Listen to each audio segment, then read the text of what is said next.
حکمت ہے مسلمان تیرا گمشدہ خزانہ، پالے اسے جہاں ملے اس کو نہ تو گوانا، پالے اسے جہاں ملے اس کو نہ تو گوانا۔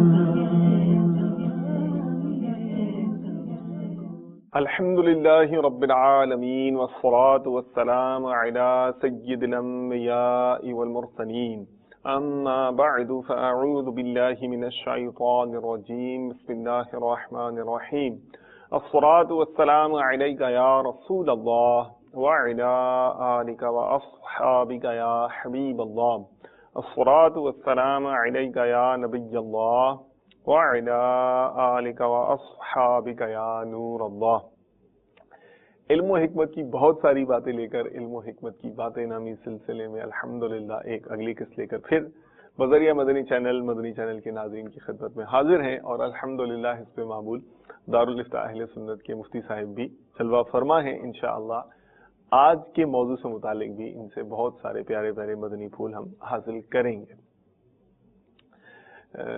آپ کو یہ آئیڈیا ہوگا کہ کسی بھی چیز کے تصور کو سمجھنے کے لیے بعض اہم کانسیپٹس کو سمجھنا بہت زیادہ ضروری ہوتا ہے، اور جو ان بیسس کو سمجھ جاتے ہیں، ان جڑوں کو سمجھ جاتے ہیں، ان ستونوں کو سمجھ جاتے ہیں، تو اس سے اوپر جو تعمیر ہونے والی عمارت ہے اس کے متعلق بہت زیادہ جانکاری اور نالج ہو جاتا ہے، جو انہیں آگے جا کر بہت زیادہ فائدہ دیتا ہے۔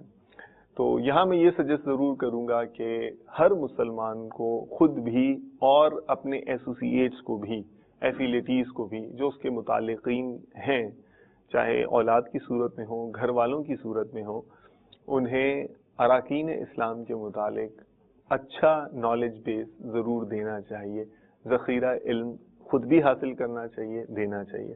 آج کا جو سلسلہ ہے ہمارا، یہ آج ایک بہت اہم رکن اسلام سے متعلق ہے، جس کا رمضان شریف سے ان معنوں پر گہرا تعلق ہے کہ ہمیں رمضان المبارک میں اس چیز پر بھی بہت زیادہ فوکس نظر آتا ہے دیگر عبادات کے ساتھ، معاشرتی جب ہم نظر ڈالتے ہیں مسلمانوں کے معاشرے پر۔ تو چلیے، موقع اچھا ہے رمضان المبارک کی مبارک ساعتوں میں اس اہم ترین رکن اسلام کے متعلق بنیادی معلومات جمع کرنے اور اپنی نالج لیول کو بڑھانے کا۔ میری مراد ہے زکوٰۃ کی مبارک عبادت سے۔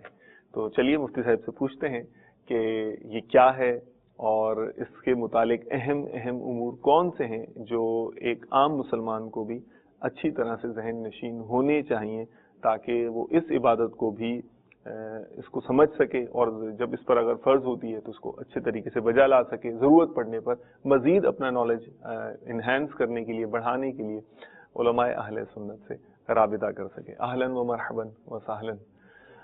مفتی صاحب، الحمدللہ میں متعارف تو کروا چکا ہوں موضوع مدنی چینل کے ناظرین کو، زکوٰۃ جیسا اہم موضوع ہے۔ اس کی ایک اہمیت تو یہ موٹی سی سمجھ میں آتی ہے ہم جیسے یعنی کم علم لوگوں کو، کہ یہ ایک رکن اسلام ہے، بیس ہے۔ یہ آپ ہمیں ذرا یہ اس کی اہمیت ذرا اور کھول کر بتائیے، اچھی طرح سمجھائیے کہ زکوٰۃ کی کیا اہمیت ہے، کس قسم کی یہ عبادت ہے۔ پھر انشاءاللہ مزید میں سوالات عرض کروں گا، اور آپ مزید ہمیں جو ہے وہ علم دین کی موتی عطا فرمائیے گا۔ بسم اللہ الرحمن الرحیم، الحمدللہ رب العالمین، والصلاة والسلام علی سید الانبیاء والمرسلین۔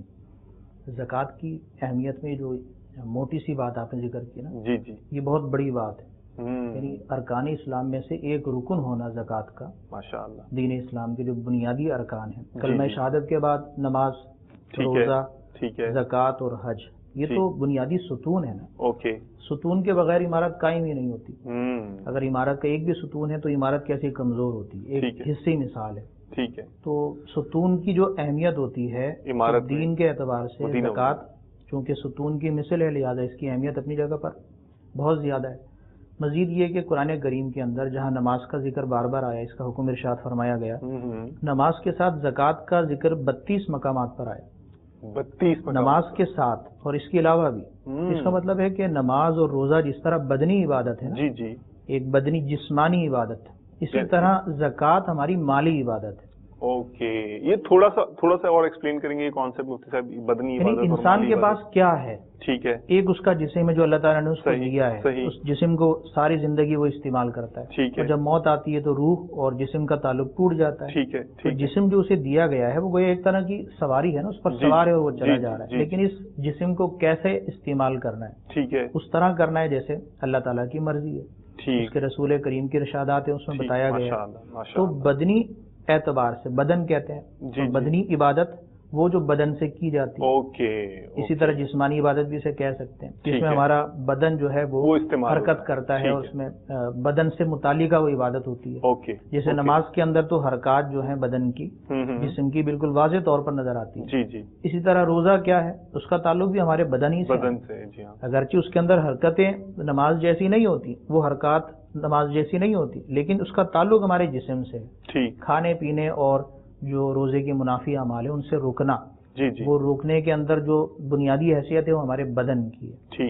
تو نماز اور روزہ تو ہو گئے بدنی عبادتیں، صحیح۔ اسی طرح ایک عبادت ہے مالی، کہ انسان نے جو کچھ کمایا ہے اللہ تعالیٰ کا عطا فرمایا ہوا ہے، اور اللہ تعالیٰ کے عطا سے وہ اس مال کا مالک بنا ہے مجازن، بے شک۔ تو مال بھی جو اس کی ملک میں آیا ہے تو مسلمان پابند ہے کہ شریعت کی روشنی کے اندر اس کے احکامات کے مطابق اسے استعمال کرے، اور جب اللہ اور اس کا رسول خرچ کرنے کا کہے تو خرچ کرے، اس طرح اپنے جسم کو ان کی اطاعت میں لگایا ہے، اس کے مال کو بھی اللہ تعالیٰ کے دیے ہوئے مال کو بھی اس کی اطاعت کا فرما برداری کا ذریعہ بنائے۔ تو زکوٰۃ یہ ہے، اس کے اندر جو مسلمان کا مال ہوتا ہے وہ اپنے مال کا شرعی حق ادا کرتا ہے، ماشاءاللہ، اور جو فریضہ مال کے اعتبار سے اللہ سبحانہ و تعالیٰ نے جو فرمایا ہے اور جس کا حکم ارشاد فرمایا ہے اس کی ادائیگی کرتا ہے، ٹھیک ہے۔ تو زکوٰۃ مالی عبادت ہے، بدن کی عبادتوں سے بھی بہت فائدہ ہوتا ہے، روحانی اعتبار سے بھی، آخرت کی تیاری بھی ہوتی ہے، اللہ تعالیٰ کی یاد بھی دل میں رہتی ہے۔ اسی طرح زکوٰۃ جو ہے وہ مالی عبادت ہے، اس کے فوائد چھپے ہوئے نہیں ہیں، پوشیدہ نہیں ہیں، غریبوں کو، مسکینوں کو اس سے فائدہ کتنا ہوتا ہے، غریبوں کو ان کی غربت کیسے دور ہوتی ہے، جنہیں کھانا صحیح طرح میسر نہیں ہے، جو بہت ساری چیزوں کے محتاج ہیں مال کے اعتبار سے، انہیں جب مالدار جس پر زکوٰۃ یہ فرض ہوتی ہے وہ ایک اپنے مال کا ایک مخصوص حصہ مالک بنا کر دے دیتا ہے تو ان کے دلوں میں کیسی خوشی داخل ہوتی ہے۔ ایک تو یہ کہ ان کی حاجت پوری ہو رہی ہے، مسلمان کی حاجت روائی ہو رہی ہے، ان کے دل میں خوشی داخل ہو رہی ہے۔ دوسرا یہ کہ جو دینے والا ہے اس کے دل سے مال کی جو بیجا محبت ہے، جس کی مذمت کے اندر قرآن و حدیث کے بے شمار ارشادات ہیں، وہ دور ہو رہی ہے، ٹھیک ہے، کہ مال جو ہے وہ اس کی بیجا محبت اگر رہے گی دل کے اندر، بخل والی جو کیفیت ہے جسے ہم کنجوسی کہتے ہیں، مال حقداروں کو نہ دینا، جب وہ باقی رہے گی تو اس سے فساد جنم لیتا ہے، اور مزید جو وہ بخل والی کیفیت ہے وہ بڑھتی جاتی ہے، اور بخیل جو ہے وہ ظاہر بات ہے رب تعالیٰ کی اطاعت سے دور ہو جاتا ہے، نبی کریم علیہ الصلوۃ والسلام کی فرما برداری والے کام کرنا اس کے لیے بھاری ہو جاتے ہیں، دشوار ہو جاتے ہیں۔ تو زکوٰۃ سے ایک تو یہ کہ اپنے دل کی اصلاح ہوتی ہے، مال کی بیجا محبت دور ہوتی ہے، اور دوسرا یہ کہ اللہ کی راہ میں جس طرح اپنی جان جو ہے وہ قربان کرنے تک کا ذہن مسلمانوں کا ہوتا ہے، اور بدنی عبادت کرنے کا بھی، اسی طرح مال جو اللہ تعالیٰ کا دیا ہوا ہے اس کی راہ میں خرچ کرنے سے جو فضائل ہیں اس کے وہ بھی ملتے ہیں، اور اگر اطاعت اس صورت میں نہ کی جائے، زکوٰۃ ادا نہ کی جائے تو اس کی جو مذمت میں احادیث مبارکہ بیان ہوئے ہیں اور آیت مبارکہ میں اس کی مذمت بیان ہوئی ہے، اس کی وجہ سے گناہ گار ہوتا ہے۔ تو گناہ سے بچنے کے اعتبار سے بھی زکوٰۃ دینا ضروری ہے، کہ زکوٰۃ فرض ہے، اور زکوٰۃ دینے کے بعد جو عبادت کی ہے اس کے اپنے فوائد اور ثمرات ملتے ہیں، جس سے مسلمان کی زندگی پر خوشگوار اثرات مرتب ہوتے ہیں۔ ماشاءاللہ۔ اچھا مصعب، اگلا سوال جو میں نے آپ کی خدمت میں پیش کرنا ہے وہ تو یہ ہے کہ قرآن و جو حدیث ہے اس میں کیا فوائد و ثمرات اور کیا فضیلتیں وارد ہوئی ہیں زکوٰۃ سے متعلق، اور نہ دینے پر کیا وعیدیں ہیں، لیکن اس سے پہلے میں چاہوں گا کہ آپ سے یہ ہمیں سمجھا دیجئے کہ جیسے آپ نے نفس کے بھاری پن کا ذکر کیا زکوٰۃ سے متعلق، زکوٰۃ کا جب آپ نے بیان کیا تو یہ ارشاد فرمائیے کہ ایکچولی کسی شخص پر مالی عبادت جو ہے نا نفس پر اس کو زیادہ بھاری ہوتی ہے، سستی کا باعث بناتی ہے، اس کو سستی مطلب طاری کرتی ہے، اس کا نفس جو اس کو سستی طاری کرتا ہے، یا جو ہے دوسری طرف جسمانی عبادت ہے یہ نفس پر زیادہ بھاری ہوتی ہے اور نفس آڑے آتا ہے، کیا فرماتے ہیں اس معاملے میں؟ عبادت تو نفس پہ بھاری ہوتی ہے، بھاری ہی ہوتی ہے، بھاری ہوتی ہے، ٹھیک ہے۔ اگر عبادت کی آپ نے، مثلا نماز پڑھنے کی عادت بنا لی، نفس کے خلاف چلے آپ، اللہ تعالیٰ کے حکم کو تسلیم کیا اور نماز پڑھنے کے عادی بن گئے، ماشاءاللہ، تو اب نفس تھوڑا کمزور پڑ جاتا ہے، اسے پتہ ہے کہ بھئی یہ میرے خلاف اس نے جہاد کر لیا ہے کہ اب کسی بھی طرح یہ نماز سے دور نہیں ہو رہا، نماز میں اسے لگا دیا، نماز سے روکنے میں نفس کامیاب نہیں ہو رہا، لیکن چونکہ نفس کے اندر تو ہے شرارت، نفس امارہ کے اندر وہ گناہ کی طرف دھکیلتا ہے، تو نماز سے تو اسے نہیں روکے گا، اب دوسری عبادت سے روکے گا، مثلا روزے رکھنے کے اندر اس کو دقتیں ڈال دے گا، ذہن کے اندر یہ خیالات آئیں گے کہ میں رکھ ہی نہیں سکتا، میرے اندر ہمت ہی نہیں ہے، بہت بڑا پرمشقت کام ہے، تو ظاہر بات ہے روزہ رکھے گا تو نفس پر تو ضرب پڑنی ہے، تو اب اگر نماز پڑھ لی ہے یا نماز کا عادی بن گیا ہے تو روزے کی طرف نہیں جانے دے گا، نماز اور روزہ اگر وہ کوئی اس کی بھی عادت بنا لے، مثلا قرآن کریم کے اندر ایام معدودات، روزہ تو گنتی کے دن ہے نا، مسلمان اگر ہمت پیدا کر لے، اور عام طور پر دیکھا جاتا ہے کہ بہت زیادہ جس کو ہم کہتے ہیں نا مذہبی، اس طرح کے لوگ اگر نہ بھی ہوں، عام مسلمان بھی روزہ رکھتے ہیں اور بڑے شوق سے رکھتے ہیں اور بڑی پابندی سے رکھتے ہیں، انہیں پتہ ہے کہ یہ ارکان اسلام کے اندر سے اللہ تعالیٰ ان کو اور برکت دے گناہوں سے دور ہونے کی اور فرائض اور واجبات اور جو ضروری احکامات ہیں ان پر چلنے کی، تو اس کا مطلب ہے ہمت اگر کمزور ایمان والا بھی کرے تو روزے رکھ لیتا ہے، اللہ تعالیٰ کی طرف سے توفیق مل جاتا ہے،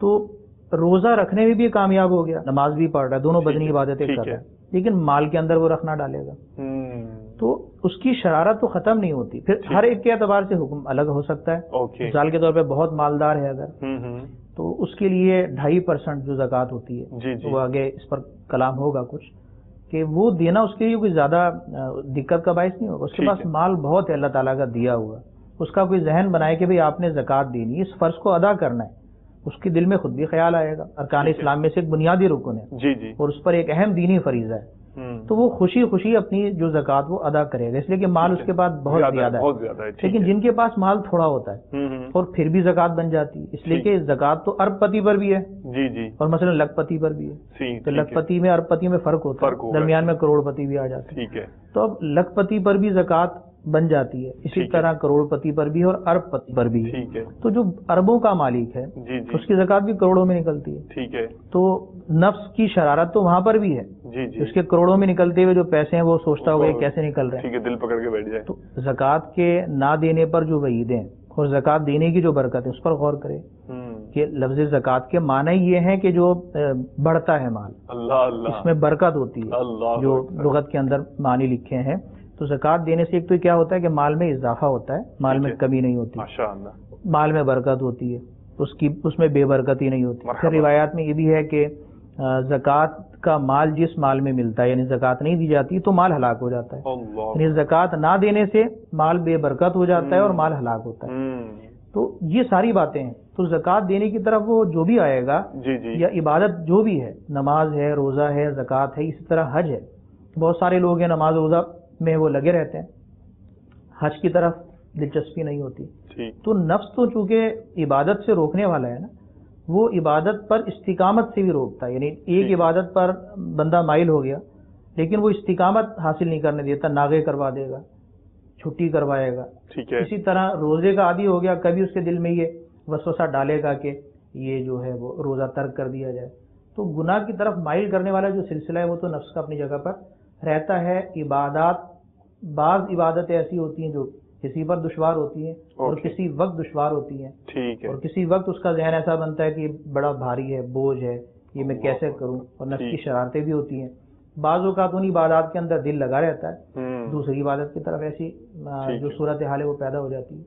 تو مسلمان کا کام یہ ہے کہ نفس کی جو شرارت ہے نا، عبادت سے دوری والی، اس پر جو ہے وہ توجہ دے، اور حتی الامکان جو فرائض ہیں وہ تو اس نے ادا کرنے ہی کرنے، جو واجبات ہیں وہ ادا کرنے ہی کرنے، دل لگے یا نہ لگے ادا کرنے، اور دوسرا یہ کہ استقامت کے ساتھ کرنے، اور تیسرا یہ کہ اس میں دل لگانے کی کوشش کرنی، اور اخلاص والی جو صورت ہے اس کو اپنے مد نظر رکھنا۔ ٹھیک ہے، اب وہ بیچ میں بھی فائدے اور ثمرات کا ذکر تو آیا، قرآن و حدیث کی کیا فضیلت؟ چند روایات میں آپ کے سامنے بیان کرتا ہوں۔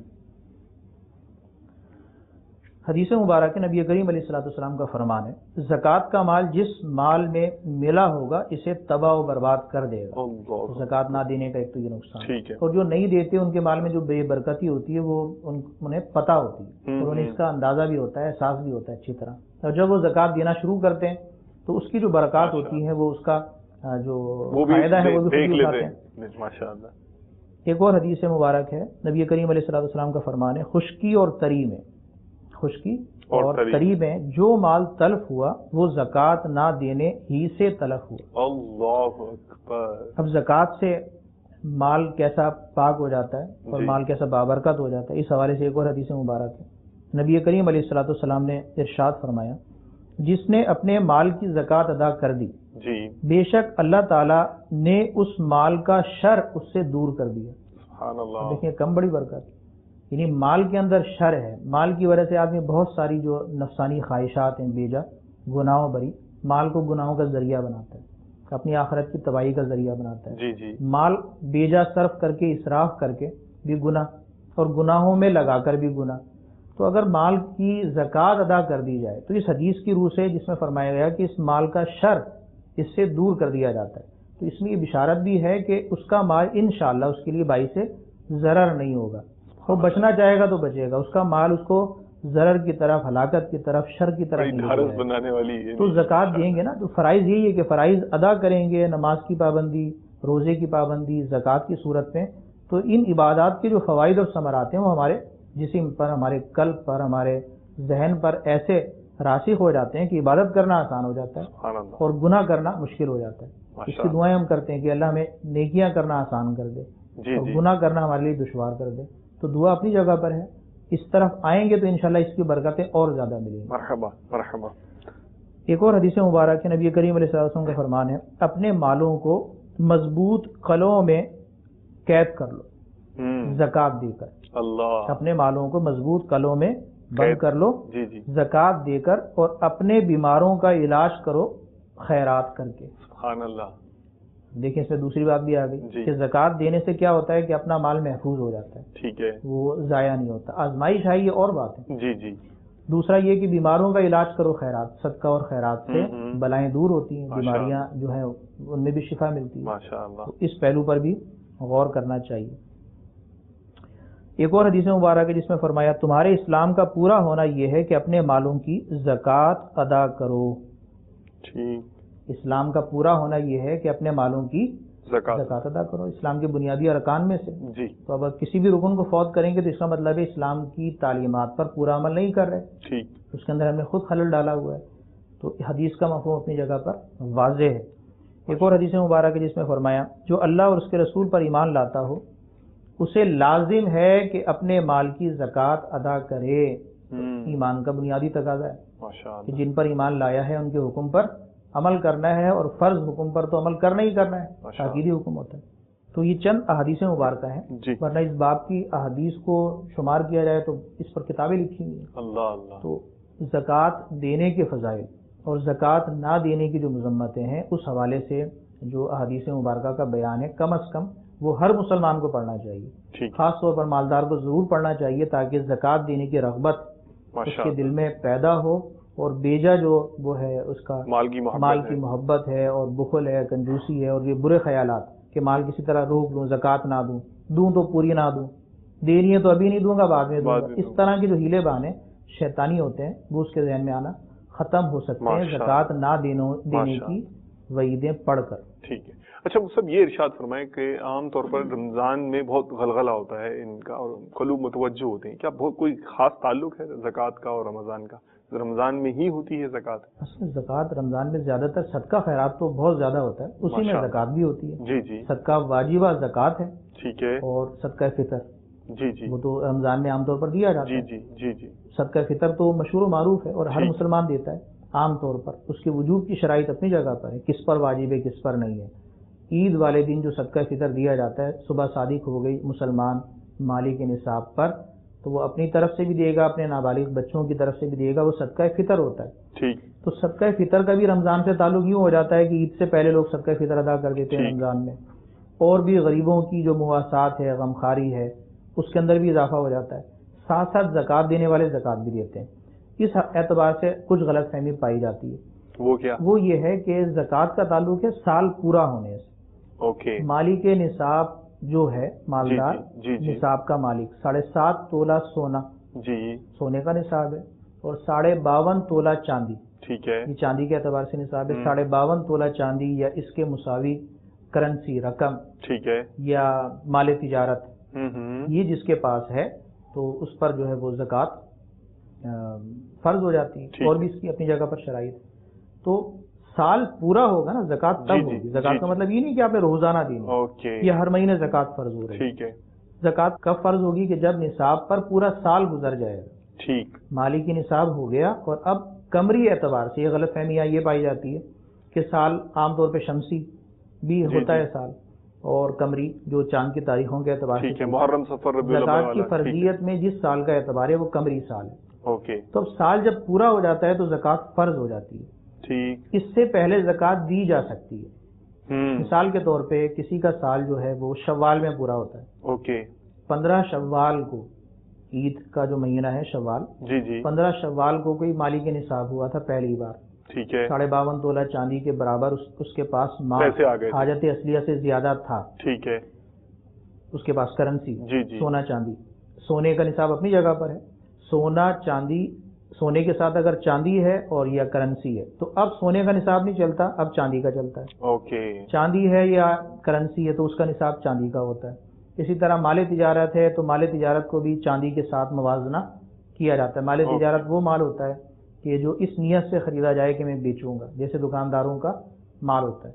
صرف خالص سونا اگر ہے، صرف خالص سونا ہے، اس کے علاوہ نہ کرنسی ہے، نہ چاندی ہے، نہ مال تجارت ہے، تو پھر سونے کا نصاب چونکہ اپنا 7.5 تولہ سونا ہے، جب تک 7.5 تولہ نہیں ہوگا اس وقت تک زکوٰۃ سونے پر نہیں ہوگی. لیکن اگر 1-2 تولے سونا ہے اور کچھ رقم بھی ہے تو اب دونوں مل کر اس کا موازنہ کس سے ہوگا؟ چاندی کے نصاب. اوکے. یہ عموماً غلطی ہوتی ہے. یہ غلطی ہوتی ہے. 2 تولے سونا ہے اور مثلا 10,000 روپے ہیں، 5,000 روپے ہیں، تو دونوں کو ملائیں گے تو اب دیکھیں گے کہ یہ 52.5 تولہ چاندی کے برابر ان کی رقم پہنچی ہے یا نہیں.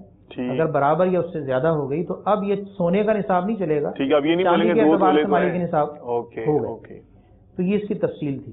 ٹھیک ہے. تو چونکہ مدار کس پر ہے کہ صاحب نصاب ہونے کے بعد سال پورا ہوگا اور نصاب باقی رہے گا تو زکوٰۃ دینی ہے. ٹھیک ہے. اگر 15 شوال پر سال شروع ہوا تھا اور اگلے 15 شوال پر جب پورا ہوگا تو زکوٰۃ فرض ہوگی. اوکے. تو اس میں یہ معاملہ ہے کہ زکوٰۃ سے سال پورا ہونے سے پہلے بھی زکوٰۃ دی جا سکتی ہے. تو آنے والے یعنی رمضان میں شوال سے پہلے جو رمضان آ رہا ہے اس میں نکال دیں گے تو کوئی حرج نہیں ہے. اس کا ایک فائدہ یہ ہوتا ہے کہ رمضان میں نیکیوں کا ثواب بڑھا دیا جاتا ہے. فرض کا ثواب 70 گنا ہوتا ہے. تو جو اپنا سال پورا ہونے سے پہلے زکوٰۃ دے گا وہ رمضان کو اختیار کر سکتا ہے، بلکہ بہتر بھی ہے تاکہ اس کو ثواب زیادہ ملے. لیکن اگر اس کا سال ہوا پورا شوال کے اندر، اس نے زکوٰۃ نہیں دی، اب وہ انتظار نہیں کر سکتا کہ میں اگلے رمضان تک میں نکال دوں گا ڈبل زکوٰۃ. وہ نہیں، وہ تو کہے گا نا کہ مجھے ڈبل اتنا زیادہ ثواب ملے گا، 70 گنا زیادہ ثواب ملے گا. ہوگا کہ سال پورا ہونے کے بعد اگر رمضان کا انتظار کریں گے تو اس میں گناہ ہوگا کہ سال پورا ہونے کے بعد زکوٰۃ دینے میں تاخیر کرنا گناہ ہے. تو 2 صورتیں بن جائیں گی کہ جو سال پورا ہونے سے پہلے پیشگی زکوٰۃ دے رہے ہیں وہ تو رمضان میں دے سکتے ہیں، اور رمضان کی بنا پر ان کا ثواب بھی زیادہ ملے گا. ٹھیک ہے. دوسرا یہ کہ جن کا سال رمضان میں پورا ہو رہا ہے وہ بھی رمضان کے اندر ان پر دینا ضروری ہے. ٹھیک ہے. تیسری قسم وہ بنے گی کہ جن کا سال رمضان میں پورا نہیں ہو رہا، شوال میں، ذیقعد میں، ذی الحج میں، دیگر مہینوں کے اندر جا کر سال پورا ہوتا ہے. تو جب سال پورا ہوگا جس مہینے میں ہوگا اسی مہینے میں سال پورا ہوتے ہی زکوٰۃ دینا ان پر فرض ہے، تاخیر کرنا جائز نہیں ہے. اچھا مصعب، یہ 3 صورتیں اگر یاد کر لیں گے تو وہ غلط فہمی دور ہو جائے گی. ٹھیک ہے. اگر یہ ارشاد فرمائے عام عوام کا اگر اس طرح کا ذہن ہو کہ ٹھیک ہے گناہ ہو رہا ہے، اگر ایک گناہ ہو رہا ہے تو ٹھیک ہے، لیکن 70 گنا ثواب بھی تو مل رہا ہے نا، یہ اس میں آپ کیا فرماتے ہیں کہ 70 زکوٰۃوں کا ثواب ملے گا مجھے؟ اصل میں یہ تو کوئی یعنی یہ جس کو نیکی کا اور بدی کا، گناہ کی نحوست کا اور رب تعالیٰ کی ناراضگی کا اور زکوٰۃ نہ دینے کی جو وعیدیں ہیں یا اس میں تاخیر کرنے کی جو صورتیں ہیں ان کے بارے میں جو خبر نہیں رکھتا، علم نہیں رکھتا، اس کے ذہن میں تو یہ خیال آ سکتا ہے کہ 2 چیزوں کو ملا دے گا. ٹھیک ہے. ایک طرف اگر بہت ساری عبادتیں وہ عبادت اختیار کرنے جاتا ہے تو اس کے ساتھ گناہ ہوتا ہے، تو وہ عبادت نہیں ہے، اسے گناہ سے بچنا ضروری ہے. تو یہ اپنے طور پر وہ اصول بنا کر اس پر نہیں چل سکتا. ٹھیک ہے. اسے یہی کرنا ہوگا کہ سال جب پورا ہوگا تو اسی وقت زکوٰۃ دے. ہاں ایک صورت شرع نے خود ہی بتا دی، آسانی بھی اس کے اندر ہے کہ پیشگی دے سکتا ہے. ماشاءاللہ. جب وہ پیشگی دے گا تو رمضان کے مہینے کو اختیار کر لے، اس کا ثواب بھی زیادہ ہو جائے گا، اور زکوٰۃ سال پورا ہونے کے بعد والا جو تاخیر کا گناہ تھا اس سے بھی بچت ہو جائے گی. عقل مند تو ایسا ہوتا ہے. کہ گناہ سے بھی بچے گا اور نیکیاں بھی زیادہ کرے گا. ٹھیک ہے. اور اگر اپنی عقل کو درست استعمال نہیں کرے گا تو دینی مسائل کا بھی لحاظ نہیں رکھے گا تو یا تو اس کو نیکی کا ادھورا تصور ذہن میں آئے گا, اس طرف جائے گا اور گناہ گار ہو رہا ہے. تو اس طرح نہیں ہونا چاہیے. زکوٰۃ کے جو ضروری مسائل ہیں ان کو مد نظر رکھ کر اپنے آپ کو گناہ سے بچا کر زکوٰۃ کی ادائیگی کریں. ٹھیک ہے, ماشاء اللہ. اچھا, آپ نے سونے کا تذکرہ فرمایا, چاندی کا فرمایا, کرنسی وغیرہ کا فرمایا, مال تجارت کا فرمایا. یہ مال تجارت کو بھی ذرا بتا دیجیے. ایک چیز یاد کر لی جائے ناظرین ہمارے کہ زکوٰۃ 3 قسم کے مالوں پر ہے. 3 قسم کے اگر صرف یہ 3 قسمیں یاد کر لیں گے نا تو کس چیز پر زکوٰۃ آئے گی, کس پر نہیں آئے گی. اچھا, یہ ساری چیزیں خود ہی حل کر سکتے ہیں. ماشاء اللہ. بہت ساری چیزیں ایسی پوچھی جاتی ہیں جو مال زکوٰۃ ہوتی ہی نہیں ہے. ٹھیک ہے. وہ بار بار بتانا پڑتا ہے کہ اس پہ بھی زکوٰۃ نہیں, اس پر بھی نہیں, اس پر بھی نہیں. پوچھنے والا پوچھتا رہتا ہے اس لیے کہ وہ 3 جو زکوٰۃ کے مال ہیں اس نے یاد ہی نہیں کیے, سمجھے ہی نہیں. ٹھیک ہے. ہر بار اس کے ذہن میں ایک نیا مال سامنے آتا ہے, وہ سوال لے کے پھر نیا کوئی مال نظر آیا پھر اس کے بارے میں پوچھتا ہے. تو اگر وہ 3 چیزیں یاد کر لے گا تو آدھے مسئلے تو اپنے خود ہی جان لے گا. ٹھیک ہے. پہلی چیز تو یہ آ گئی سونا اور چاندی. ٹھیک ہے. سونا اور چاندی کسی بھی شکل میں ہو, چاہے زیور ہو اور عورتیں استعمال کر رہی ہیں, یا خالص سونا ہو خالص چاندی ہو, ٹھیک ہے, اس پر زکوٰۃ ہے. عورتیں یہ سمجھتی ہیں کہ زیور ہم پہن رہے ہیں تو اس لیے زکوٰۃ نہیں ہوگی. زیور چاہے پہنا ہو یا نہ پہنا ہو, سونا چاہے زیور کے اندر ڈھلا ہوا ہو یا خالی شکل میں ہو, ٹھیک ہے, اس پر زکوٰۃ آئے گی. اوکے. ایک تو یہ ہے. سونے چاندی کے ساتھ ہی جو لاحق ہے اسی کے حکم میں داخل ہے وہ کرنسی ہے. اوکے.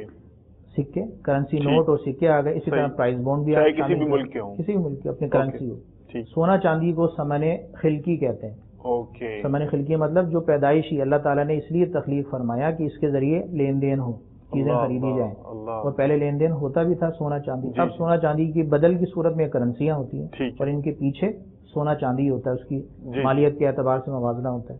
اور رائج کرنسی چاہے نوٹوں کی شکل میں ہو یا دیگر دھاتی سکوں کی شکل میں ہو, اور پرائز بونڈ بھی کرنسی کے حکم میں داخل ہیں, تو یہ سب بھی ثمن کہلاتے ہیں. لیکن ثمن خلقی نہیں ہے سونا چاندی کی طرح, انہیں کہتے ہیں ثمن عرفی. عام طور پر لین دین کے اندر کرنسی نوٹ اور سکے استعمال ہوتے ہیں. ٹھیک ہے. تو اس کا حکم بھی سونے چاندی والا ہے. صحیح.